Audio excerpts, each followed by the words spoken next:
Welcome back to Dead Good Book Reviews. I'm Judith and you're watching another episode of Overbooked, the series where I talk about every single book on my shelves because I want to be the best assassin that ever was. Today we are talking about Linsey Miller's Mask of Shadows Duology. The Mask of Shadows and the Ruin of Stars make up the Mask of Shadows Duology, which first came out in 2017, which is why it is on my radar. I bought both of these books myself, nobody's paying me to talk about books, and all opinions are my own. I'm also going to keep this as spoiler-free as humanly possible, though we are going to need to talk about book 2, so if you want to go in knowing absolutely nothing, bog off. There are some content warnings that apply to this book, so I will link the story graph below so you can check those out for yourself. And I think that's everything. Let's go. I'm going to check my notes for this because before writing, Linsey Miller was a crime lab intern, neuroscience undergrad, lab assistant, and pharmacy technician, which is an exciting set of credentials. She's also written Belle Revolte or Belle Revolte. I've never been quite sure which one it actually was. And more recently, The Game. I read Belle Revolte, I haven't read The Game. Let me know if you have and you thought it was good. Basic plot of primarily book 1, because the plot of book 2 spoils book 1, so let's be sensible here. Sal, our main character, non-binary protagonist, wants to be the very best, like no one ever was. No, I'm just kidding. Wants to become one of the Queen's assassins, the Queen's right hand? Left hand. I think it's the left hand, but I probably should remember, because the Queen has rings on her hand and each of the assassins is one of the rings. It's an interesting world-building tidbit. And there are auditions to become the Opal. Sal signs up to these auditions, but definitely doesn't have any ulterior motives whatsoever. But book 1 is primarily, can I become the best assassin in the land? And to do that I will need to complete a series of challenges, learn etiquette, learn how to not poison myself, all of the above, all while my fellow contestants are all trying to kill me. And it's kind of like the assassin Hunger Games in the palace at that point, is probably the best way I can describe it. And book 2, in case you were wondering, does do the YA duology thing of book 2 is, let me go to all the other places in the world and have different adventures, and it's very different from book 1. That's all I'll say on that for now. One of the things that drew me towards this book, this was the only one that was out at the time, back in 2017, was I hadn't read a book with a non-binary protagonist before. I don't know if that's exactly how Sal would identify themselves. A gender-fluid presentation is probably the best way of describing it. In the books they say, you know, I dress how I want to be addressed, and if you're not sure, use they. Or ask, indeed, which is something that was nice to put into the book, just going like, just ask me, I'll tell you. And I hadn't read many books with non-binary protagonists at the time. I don't think I'd encountered that really at all. And so it was quite exciting to me. And I think that I'm not the best person to comment on this, but I think the book handles it well in that it really is just a fact about this character, that they have this gender fluidity to them, and we move on with the story because there's assassinating to be done. Book 2 gets into it a little bit more. I'll come on to that later. But if you are looking for a book with a non-binary protagonist, I think that this one does check that mark. If you've got it for readathon prompts or you're just interested in expanding your worldview, I think there are books that handle it better, or perhaps come from a more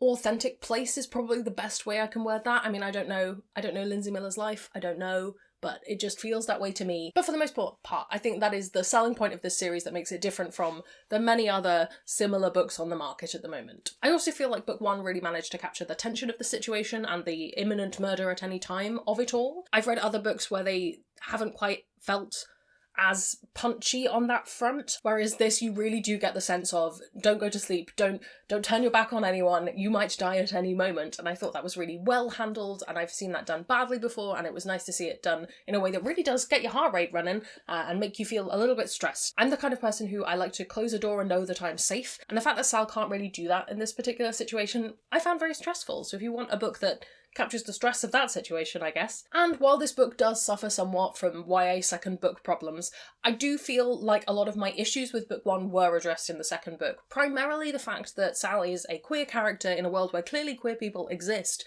and they only really meet one other person, and it's never really talked about in the context of the world as a whole, whereas book 2 really brings in more characters and gives Sal a bit more of a family of that sense, which felt much more true to me. Because it's one of my big criticisms of when you can really tell that a queer character has just been thrown in without much thought, is that they have no queer friends. And as we all know, that's not how it works. While I didn't love book 2, again, I'll come on to it, I still think that had some good ideas thrown in, and it built on some of the stuff from book 1 in an interesting way. While I've talked about the kind of great tension that book 1 builds, I still think the series overall feels a little bit shallow. I never really felt like I got into the meat of what the problems in the world were. Like, there are huge injustices that are being talked about, but because it was always sort of slightly surface level and there was a lot of other stuff going on, I never really felt like I got a chance to dig into that. And these aren't short books, they look it, but because the pages are quite large, they're not short. There was time to get into that.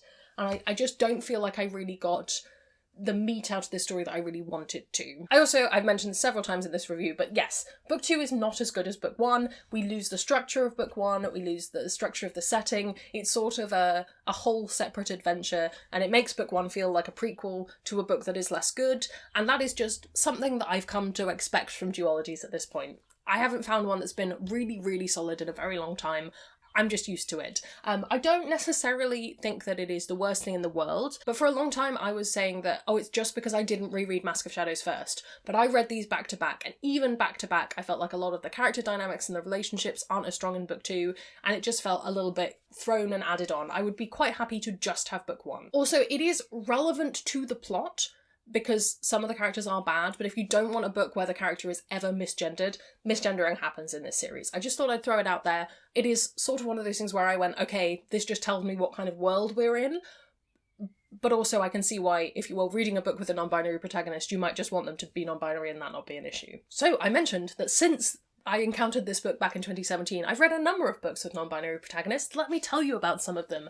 I really loved Phoenix Extravagant by Yoon Ha Lee. I thought it was fantastic. Jebi is a great character. The Mermaid, the Witch and the Sea by Maggie Takuta Hall is another one that I very much enjoyed that I must buy a copy of at some point because I talk about it fairly often. I've just recently reread Monk and Robot series, which is one where it's very, very normal to be non-binary in the world, and I really enjoyed that. And basically anything written by Sarah Gailey, you're guaranteed to have a wonderful time. I have a number of reviews up for their videos. If you just want to search Sarah Gailey on the channel, you'll find their content. And of course Anna Marie McLemore, we've talked about it all the time, but yes, more non-binary protagonists there as well. So yeah, it's really interesting. I really like being able to look back on 2017 YA and be like, this was revolutionary at the time, and now I don't really think about it. It wouldn't be hard for me to find a non-binary character in a way that it was back in 2017. So, do you need to read this? My gut feeling is actually no. And that doesn't mean I didn't enjoy my experience of reading these books. Doesn't mean that I think these are absolute trash, throw them in the bin, they're the worst ever. I think that there are better books out there at the moment. I think that this feels very dated as to where YA was at the time. Although maybe it was revolutionary at the time for YA, perhaps we could make that argument. I think that if you have read YA duologies where this is the vague plot, you've read this already. And that just is a thing that happens in YA fantasy. We've seen it before, we know it well. If you're super duper interested in reading these though, of course go ahead, I'm not going to judge you for doing that. I just think if you were on the fence about it, pick something else up, find something else, read another more recent book, have a great time. I am pleased to have owned these, I'm pleased in the place they have held in my journey of book reading and book buying, but I think it's quite unlikely they're going to make it through my next book unhaul. Have you read these? Do you have plans to? Have those plans changed after watching this video? Sorry if they have. Let me know all of those things down in the comments below. While you're down there commenting, if you haven't already, please do subscribe. It makes me feel loved and appreciated. Thank you so much. Nothing makes me feel more loved and appreciated than my patrons over on Patreon, who support the channel, make videos like this possible, and get exclusive access to various things and early access to videos. If you would like to join their number, that's all linked below, as is my Twitter and my Discord, if you want to come have chill chats about books. Thank you so much for watching, that's all from me, and I will see you in the next one. It's gonna be some bloopers now. Before writing, Linsey Miller was a crab lime intern. One of the big things that drew me towards this book when I initially